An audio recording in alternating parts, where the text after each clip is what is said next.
입속이 건조해지면 어떤 일이 생길까요? 충치와 잇몸병이 심해지고요. 입냄새도 더 많이 나고 심하면 다른 질병을 유발할 수도 있습니다. 강냉이 여러분 안녕하세요. 치대 나온 남자 치과의사 고광욱입니다. 제가 얼마 전에 TV에 나왔어요.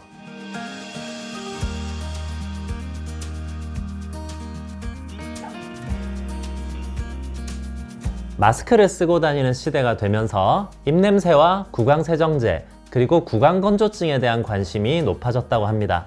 그런 내용으로 인터뷰를 한다고 해서 밤새 내용을 준비했는데 너무 조금 나갔어요. 그래서 대신 오늘 여러분께 준비한 내용을 모두 방출하도록 하겠습니다.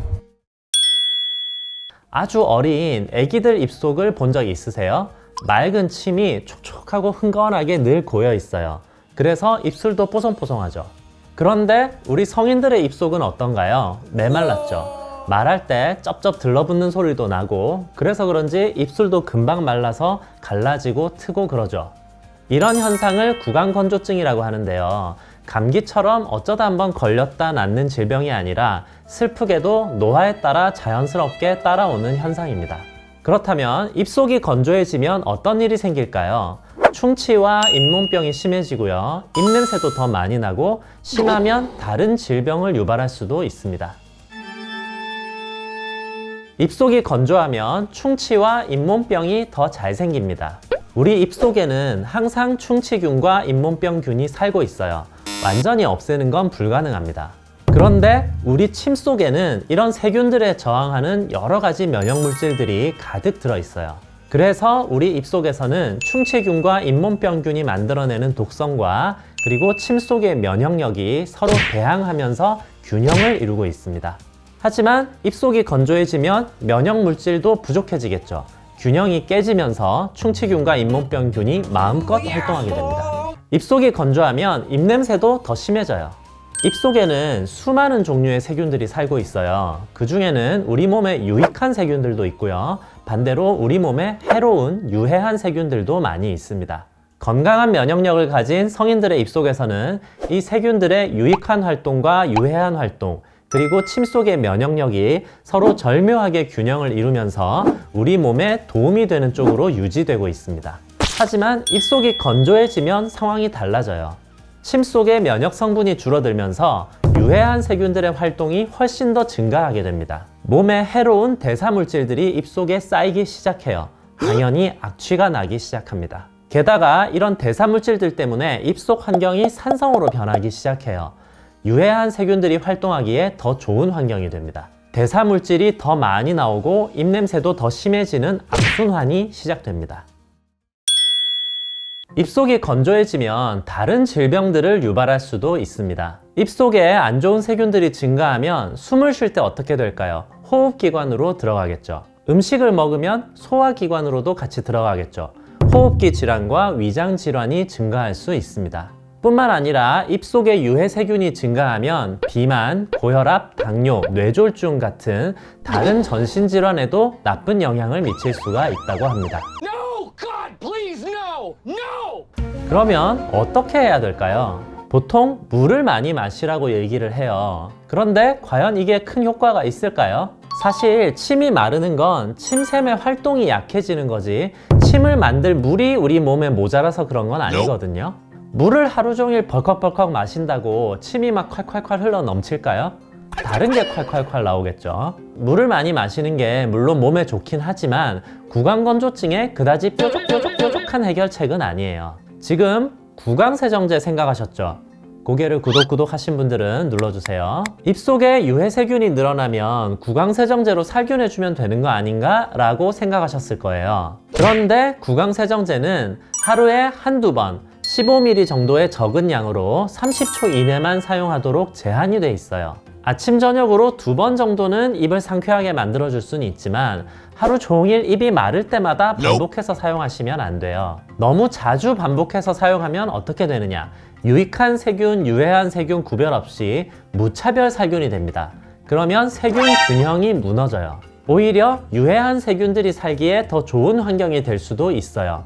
충치, 잇몸병, 입냄새 더 심해질 수도 있습니다.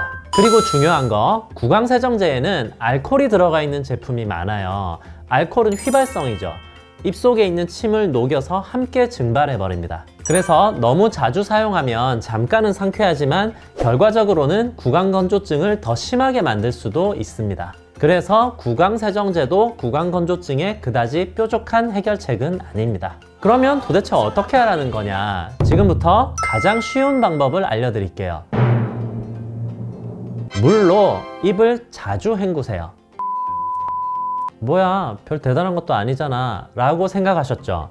코로나 감염 예방에 마스크 다음으로 중요한 게 뭐였죠? 손 씻기예요. 손 씻기가 뭐 대단한 건가요? 하지만 효과는 엄청나죠. 입 헹구기도 마찬가지예요. 침이 마르면서 증가한 유해 세균과 해로운 대사 물질들을 깨끗이 한번 씻어주면서 입속 환경을 리셋해주는 효과가 있어요. 또 물은 중성이기 때문에 산성으로 변화한 입속을 중화시켜줍니다. 입냄새도 당연히 줄어들겠죠.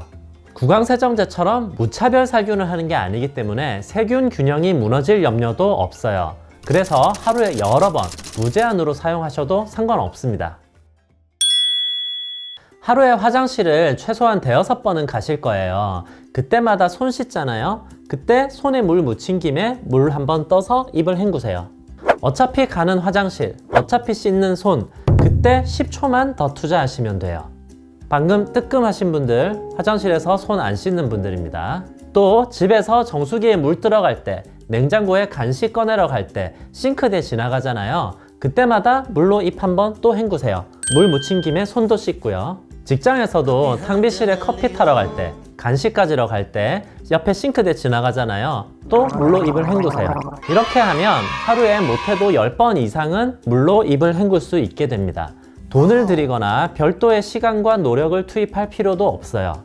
몇 번만 좀 의식해서 습관을 들이면 평소대로 지내면서도 입안을 훨씬 더 깨끗하고 촉촉하게 유지할 수가 있습니다. 덤으로 손도 깨끗해지겠죠. 여기서 한 가지 중요한 게 있어요.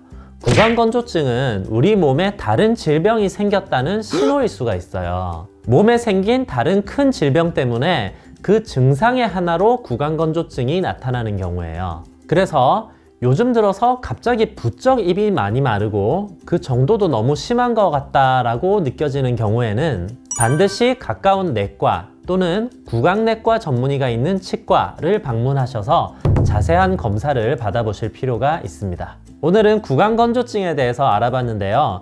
얼마 전에 제 채널에 배우 김수현 님이 출연하셔서 잇몸 마사지에 대해서 알려드린 적 있죠? 거기 나오는 혀 트레이닝을 따라 하시면 잇몸 마사지뿐만 아니라 침이 콸콸 나오는 효과도 체험할 수 있으니까요. 한번 따라해 보시면 좋겠습니다. 지금까지 겉은 바삭하고 속은 촉촉한 겉바속촉 채널 치대남이었습니다. 안녕. 유퀴즈 꼭 출연하고 싶습니다. 큰 자기님, 작은 자기님 사랑합니다.